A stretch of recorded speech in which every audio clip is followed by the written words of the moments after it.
So there's a tweet with almost 900 likes saying, Joey, please no, with people angry with Joey the Anime Man. Getting a response from Rock Solid that says, what did he say wrong? He quite literally hit the head of the nail with this one. So let's roll the clip and see what's got these other people so angry. You know, much like Christopher Columbus, who went to the Americas, mistook it for India, and called the natives now a term that I'm not allowed to say anymore, and claimed the land for themselves because he was like, well, I discovered it, and all of you guys, this is my place now. And I was like, holy shit, this is exactly what these anime tourists are doing. You know, much like. That's the clip. Wow, that's so offensive. Joey, please no. I can't believe what you've done. No, I'm kidding. I don't know how people could get mad at that.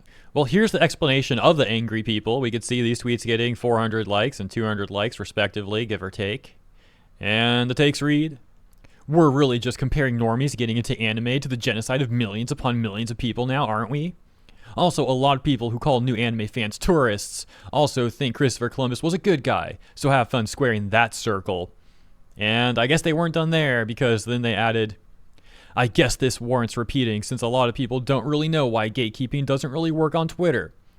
And another take they had that reads, in order to be a part of a community, you need to be an active participant. But with an algorithm, you're instead just a passive observer. And by nullifying that requirement for active participation, gatekeeping effectively becomes impossible. The algorithm has no gate. Okay, so this person is conflating normies getting into anime with anime tourists, and there are some huge differences. So we'll talk about this really quick, spend like 30 seconds on this. A normie getting into anime can be totally fine as long as they are genuine about it and they are not trying to change the medium or the pre-existing fan base. Little caveat being that regardless, fandoms do tend to get worse once they reach a certain size, so that's always something to keep note of. But as for the anime tourist though, well, that's basically like a Twitter cop, which is a term that I made up. The Twitter police, the Twitter cop, it's like the anime version of the Twitter police. But I'll define this all much more right now. So first of all, anime tourists tend to only get into anime because they view it as a trendy thing to do nowadays. A lot of them don't actually have a genuine interest or like for the medium. So by default, that makes them fake people. We had a huge influx of these sort of individuals during the lockdown period around like 2020 and 2021. Then on top of that, the main thing is how they constantly cry about how offensive anime and manga is and how problematic Japan is. And they always try to come off like victims and demand that the medium change. It's very pathetic behavior. And I'll repeat one thing here just to be sure that we're on the same page. If you're a new anime fan and you're genuine about it, you're not just trend hopping, and you're not trying to be offended by everything, well, you're not what we're talking about here then, so don't worry. I got more to say about all this tourist stuff as well, but first, there's also a response that says clip the full context next time, so let's take a look at this next clip. It's 1 minute and 12 seconds long. Here we go. But I remember seeing a comment on like a TikTok or a YouTube video or something where somebody called these anime tourists, or at least this new rise or era of anime tourists as the Columbus era of anime. You know, much like Christopher Columbus, who went to the Americas, mistook it for India, and called the natives now a term that I'm not allowed to say anymore, and claimed the land for themselves because he was like, well, I discovered it, and all of you guys, this is my place now. And I was like, holy shit, this is exactly what these anime tourists are doing. They're like coming to these unfamiliar lands, planting their flag in the soil, and going, we own this land now. Out of the way, previous people. Your opinions are irrelevant now because you are old and your time is up and you don't know what good anime is anymore. But at the same time they claim all of this, they don't respect the history of the medium, they don't respect how the evolution has happened, they don't respect the cultural significance behind the evolution of the medium. They just look at it as something like cool and pop and fun. Bro, these people don't even respect themselves. Have you seen the sort of people we're talking about? Like, respect is not something that they are very familiar with, but they certainly demand that you respect them, which is quite hilarious, really. Now, look, it's good that Joey is talking about this stuff, but I do find something rather comedic, and that is specifically that on Trash Taste, of which Joey is a host on. If you don't know, I think probably everyone watching this video is familiar with this. I'm hoping and assuming, but on Trash Taste, Connor has been on air multiple times saying the exact sort of rhetoric that Twitter cop anime tourist people have also said. So that's a little bit funny. But to be fair, that's Connor, and this is Joey. So, of course, two different people, albeit on the same show. But I digress. That's a little bit amusing. The second thing I find amusing is that Joey's just now talking about this in the grand old year of 2025, when the rise of anime tourists really began to proliferate in 2020 and 2021.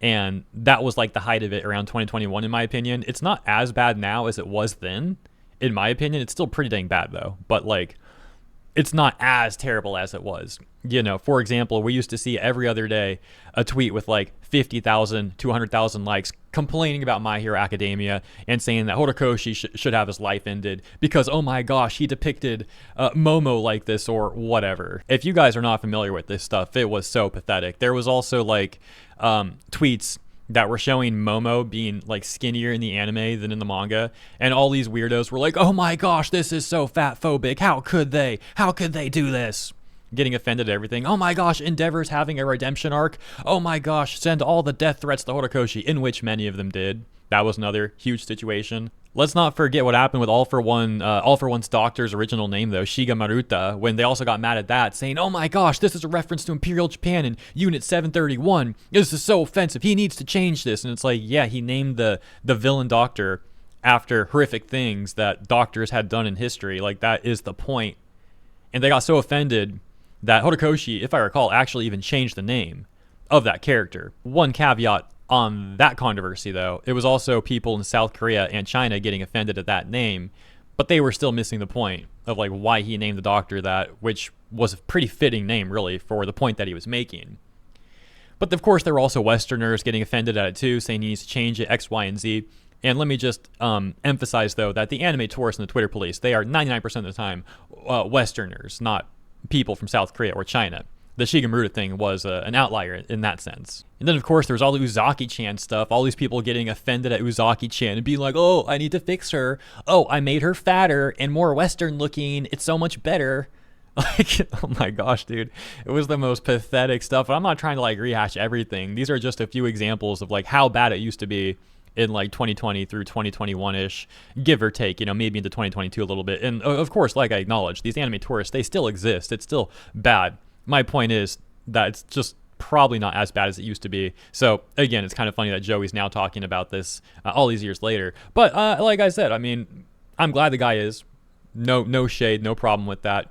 It's just sending me down memory lane a little bit right now. The last point I'll make really quick, I should have mentioned this sooner, my bad. But the last thing on that note about the prior years is that it was also worse before because that was the height of lockdown. And there was an influx of these anime tourists at that point in time, as well as just, as well as that Twitter itself was just infested with people like that, getting offended at everything. And these people are still out there, of course, but was a bit worse back then. Anyways, you get the point. So we've got this response, who seems to be agreeing with the offended individual, person mad at Joey. And he says, let's be for real. The problem isn't so-called tourist. No, the problem's tourists, but rather people trying to bully new people into an outdated culture. An outdated culture, this person says, about the hardworking mangakas and the hardworking animators and all the talented individuals in Japan making this wonderful medium that we love, anime, manga, of course. He goes on, I understand that the culture was made by folks that were more in the dark in overall pop culture / society, thus why they're hostile. Are you... What? Dude, my IQ went down in real time reading that. What kind of weird take is this? You're saying they're in the dark. Bro, their culture is literally different than whatever you're talking about. You're someone, I get it, bro. You're someone who wants to be offended at everything and call everything problematic, and you want to change things that you're not even a part of.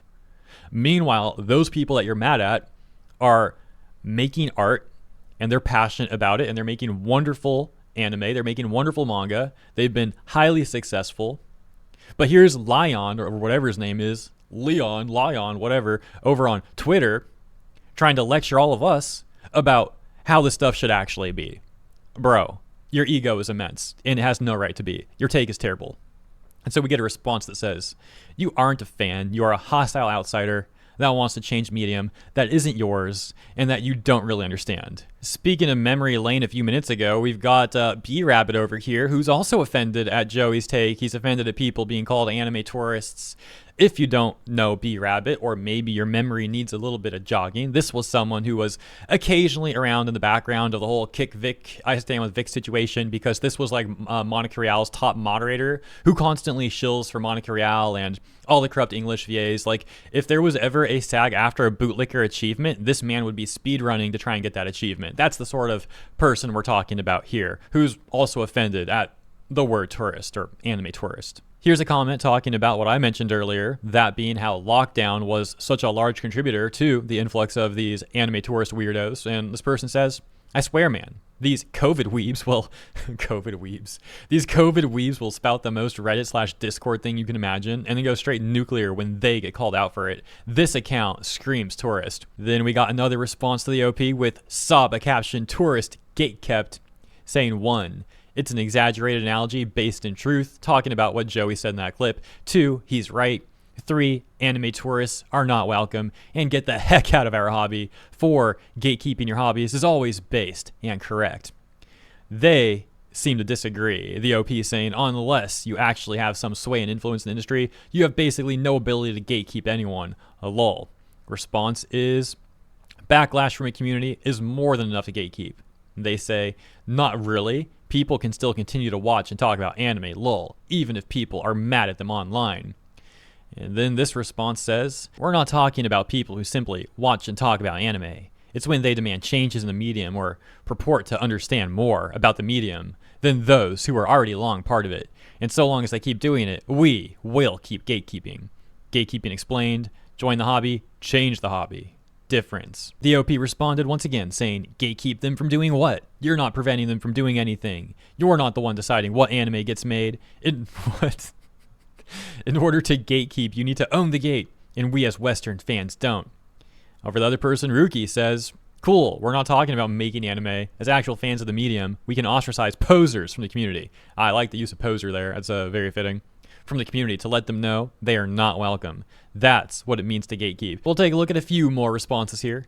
Literally nothing he said was wrong. Anime community pre-2020 hard clears current anime community. It's not even close. Tourists are a plague. Plain and simple. Get them out. Well, let me know what you think about this, though. These anime tourists and what Joey had to say and all that stuff.